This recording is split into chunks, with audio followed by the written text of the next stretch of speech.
I've been thinking, Go on. what if Labour or Lib Dems got there first with a female Prime Minister? That's interesting. I doubt we would have had Thatcher. You know the theory that there is a parallel universe and every choice we make creates a parallel world? Yes. So in a parallel world, things are going well for us. We are still in the EU. We never had Thatcherism, and Trump was never president of America. Imagine that. I am old enough to remember Margaret Thatcher, Britain's first prime minister. She was known as the Iron Lady. Yes, I am aware of her work, the Iron Lady, because she was literally made out of iron and she was built in a factory in Grantham by the devil. I knew she wasn't human, so that's why she had that fucking awful voice. It's because she needed oiling. Very likely. Just imagine being a young girl when Margaret Thatcher was Prime Minister and wanting to be like her when you grow up. A role model for young girls and women. So long, female empowerment. In 1979, Britain having its first female prime minister should have been a progressive step for women. But no. She alienated half of the population at a time where women were still at the bottom of the food chain. She hated women and gays, oh, and the poor. So if you were a woman and poor, or gay and poor, you were fucked. You gained nothing from a Thatcher government. Do you know what she did before she was thrusted upon this country? She was a food scientist at J. Lyons and Co. Correct. And she helped come up with the Mr. Whippy. What, the ice cream? That's right. One of the best ice creams ever was invented by the worst woman ever. Enjoy your 99. Ugh, I don't think I like ice cream anymore. One thing she was a huge fan of was privatisation. She loved to sell anything she could get her witch claws into: steel, gas, electricity, railways, oil, water, and British Telecom. Gotta hand it to the Tories. They have been consistent in continuing to privatise services and crush the working classes down until they have no money, no hopes, no dreams, and no rights. The legacy that Margaret Thatcher left behind was Thatcherism, a conservative ideology. And they are still carrying that tradition of privatisation, fierce nationalism, a small state, and believing that the economy matters more than a society. The recent Tory policy on criminalising homelessness is such a Thatcher thing to do, carrying on her cruel legacy of punishing the poor just for breathing. Don't you just love our government criminalising anyone except themselves, who are the real criminals? If a normal person did the things that Tory MPs have done, they would be fucking banged up for life. We are so used to our government behaving like morally bankrupt pieces of shit. It's not normal for our elected representatives to act like they're a sort of upper class mafia that think they're completely above the law. What brought her tyranny to an end? It was Europe. Her anti-EU views led those in her party to oust her. It's always Europe. Thatcher, Major, Cameron, May. That's not a criticism, by the way. Her premiership ended in 1990. She died in 2013, and let's just say her death had a mixed reaction. Thatcher is in hell for sure. Do you think she's had sex with Hitler? It's not something I've thought about, to be honest, though I think Hitler probably has shagged her. Then in 2017, here comes Theresa May, the woman to sort out Brexit. Yes. Who would be the best person to take us out of the EU? A woman who voted Remain. Because that makes sense. And let's be honest, she was shit. Theresa May promised us strong and stable leadership.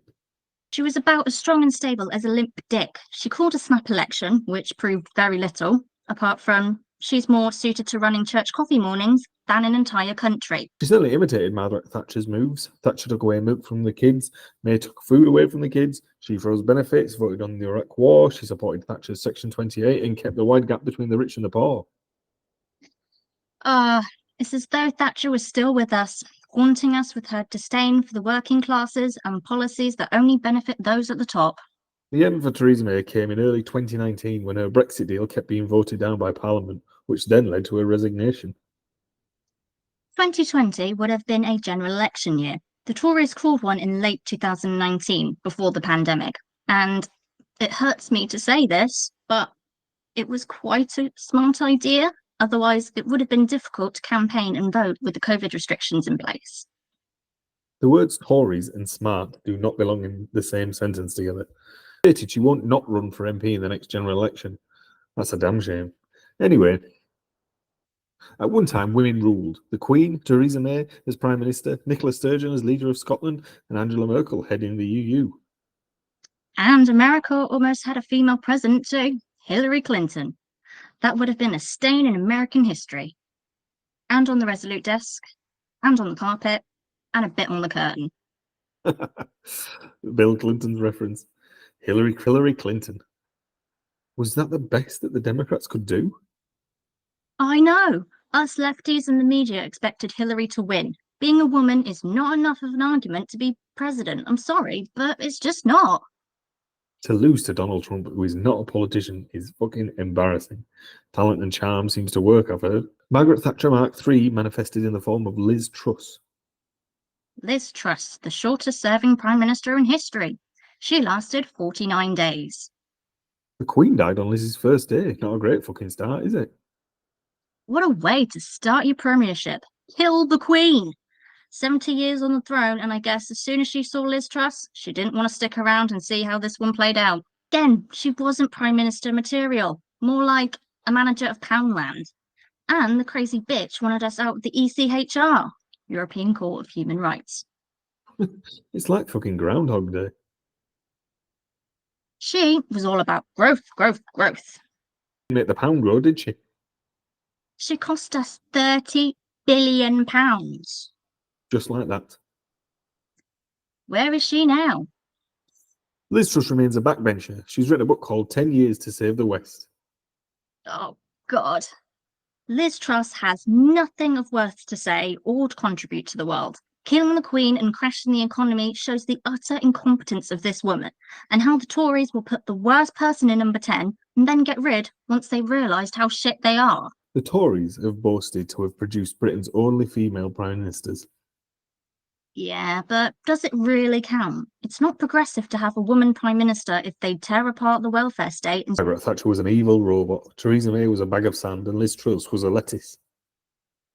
Not very inspiring, is it? To be clear, they weren't awful leaders because of their gender. They were awful because of their policies and how they treated people on low incomes, which is just the same as their male counterparts. It doesn't matter, a vagina or a penis. All the same if you fuck over the poor to suck off the rich. New Tory slogan, perhaps? Possibly. Though I think dusty relics that are no use to anyone anymore is a good one too. Right, we're getting off the subject. So, who do we reckon would be a good match to be leader? Hands down, Angela Rayner. She would be fucking boss. When she does PMQs against Turlo from Doctor Who, she's always on fire. I think she'd be good. She's working class and not a privately educated hedge fund manager, so she lives in the real world and knows what regular people go through. And she can always piss off the Daily Mail by showing off her legs. I admit it, I have a slight girl crush on Angela Rayner. What a thought to end on. Time to round up this episode. What's the verdict, Veronica? Okay, let's see. Women are great, it's just the ones who end up running the country seem to make the rest of us look like mad cows. Agreed. It would be brilliant to have a female Prime Minister, but she needs to have progressive ideas and not screw over the poor. Yep, pretty much. That's all from us. Bye. Say bye, Ben. Bye, Ben.